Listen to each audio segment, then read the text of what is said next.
Man, lu ngerti gak sih apa itu kontemporer? Paham sih dikit-dikit. Emang pengertian kontemporer itu apa sih, Man?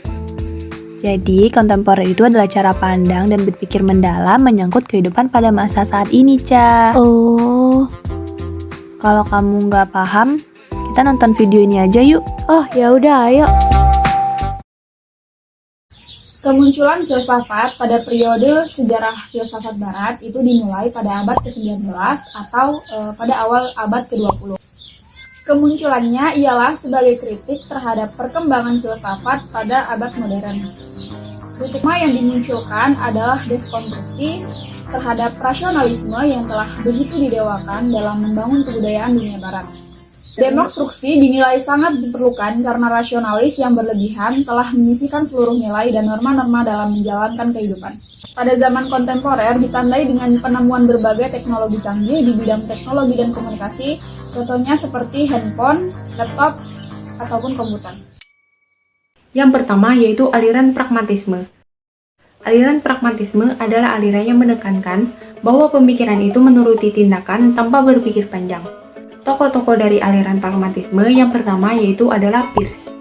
Menurut Peirce, pragmatisme adalah suatu pemahaman logika untuk membuat sesuatu ide menjadi jelas dan terang, sehingga menjadi berarti atau menerjemahkan makna dari ide-ide.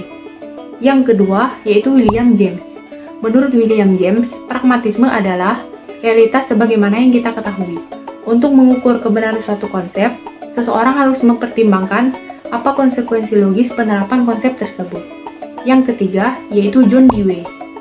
Menurut John Dewey, pragmatisme adalah fondasi untuk mengatasi berbagai macam masalah kehidupan.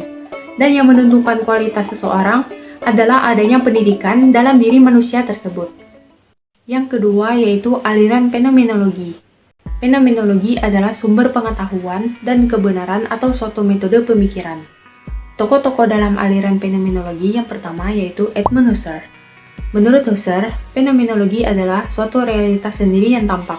Tidak ada selubung atau tirai yang memisahkan antara subjek dengan realitas, karena realitas itu sendiri yang tampak bagi subjek. Yang kedua yaitu Martin Heidegger. Menurut Heidegger, fenomenologi adalah pertanyaan tentang suatu konsep yang mana kebersamaan itu bukan melekat pada diri manusia, namun mengikuti manusia dan melekat. 3. Eksistensialisme berdiri dengan keluar dari diri sendiri, yang dimana maksudnya adalah membuat yang ada serta bersosok jelas, bentuknya mampu berada serta eksis. Tokohnya: A. Soren Kierkegaard, B. Friedrich Nietzsche, C. Jean-Paul Sartre. A. Soren Kierkegaard adalah seorang filsuf yang berasal dari Copenhagen, Denmark, yang lahir pada 5 Mei 1813. Kierkegaard dibesarkan di sebuah keluarga pemeluk agama Kristen, sehingga ia menganut aliran eksistensialisme teistik. Aliran eksistensialisme di mana orientasi pemikirannya mengarah pada penegasan adanya realitas ketuhanan. Eksistensialisme sendiri merupakan aliran filsafat yang menegaskan akan keberadaan manusia, yang berarti manusia sadar bahwa dirinya ada. Untuk itu, Soren Kierkegaard menyumbangkan pikirannya mengenai kehidupan manusia. Adapun pesan dari seorang Kierkegaard mengenai eksistensi, bahwa seseorang dalam menjalani kehidupannya harus dengan kesungguhan, sehingga orang tersebut tidak tampil dalam kesemuan. Tahap jalan manusia. Dari hal inilah kemudian Soren Kierkegaard membuat penggolongan wilayah eksistensi atau tahap-tahap jalan hidup. Adapun tahap-tahap jalan hidup tersebut terbagi dalam 3 macam. Pertama, tahap estetis. Dalam tahap ini, manusia dalam menjalani dan menghayati kehidupannya tanpa memperhatikan tindakan yang dilakukannya tersebut merupakan tindakan baik atau buruk, boleh atau tidak dilakukannya. Pada tahap ini, individu dalam memenuhi keinginannya secara spontan dan harus terpenuhi seketika itu juga. Kedua, tahap etis. Dalam tahap ini, manusia sudah mulai memperhitungkan dan mempertimbangkan tindakan yang dilakukan baik atau buruk. Tahap terakhir yang harus dicapai oleh manusia ialah tahap religius. Pada tahap yang terakhir ini, manusia menyadari bahwa pertimbangan baik dan buruk sudah tidak memenuhi dalam hidupnya. Yang bernilai pada tahap ini yaitu relasi manusia dengan Tuhan. Kemudian B. Friedrich Nietzsche merupakan seorang filsuf kebangsaan Jerman, lahir pada 15 Oktober 1844. Filsafat Nietzsche menegaskan bahwa tidak ada satu hal pun yang mutlak, semuanya harus dipertanyakan berkenaan dengan pandangan eksistensialisme. Menurut Nietzsche, ini adalah kunci pendidikan dan dapat dianggap sebagai awal proses pencerahan pribadi yang mempengaruhi tindakan seseorang di dunia. Kemudian Jean-Paul Sartre merupakan filsuf kebangsaan Paris, Prancis. Lahir pada 21 Juni 1905. Sartre dianggap sebagai pelopor aliran eksistensialisme di Prancis. Ia menyatakan bahwa eksistensi lebih dulu ada dibandingkan dengan esensi. Artinya, manusia akan memiliki esensi jika ia telah eksis terlebih dahulu, dan esensi tersebut akan muncul ketika manusia tersebut mati.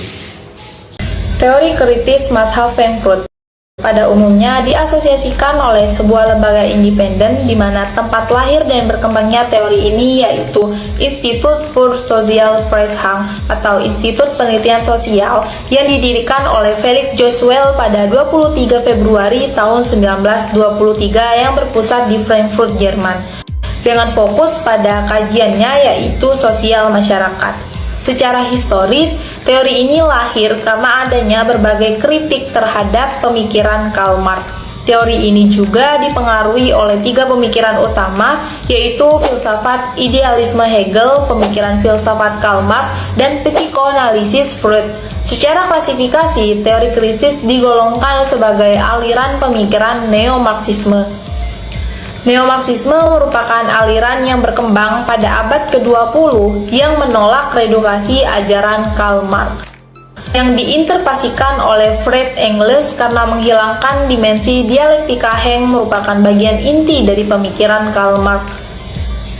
Teori krisis mazhab ini pertama kali didefinisikan oleh Max Horkheimer melalui esainya yang terbit pada 1937 dengan judul Teori Tradisional dan Teori Kritis, di mana melalui esainya Horkheimer membedakan teori kritis sebagai bentuk emansipatoris radikal dari teori Marxis, mengkritik kedua model ilmu pengetahuan yang diajukan oleh positivisme logis dan apa yang ia dan rekan-rekannya lihat sebagai positivisme rahasia dan otoritisme dari Marxisme yang otodiaks dan monisme. Teori ini meninggalkan ajaran Marxis ortodoks dan meninggalkan teori nilai pekerjaan Karl Marx karena dianggap sudah tidak relevan dan telah kehilangan arti. Karena menurut mazhab ini, di dalam masyarakat, terutama masyarakat industri maju, nilai pekerjaan tidak lagi menjadi tenaga produk utama, tetapi ilmu pengetahuan dan teknologi lah yang menjadi tenaga produktif utama.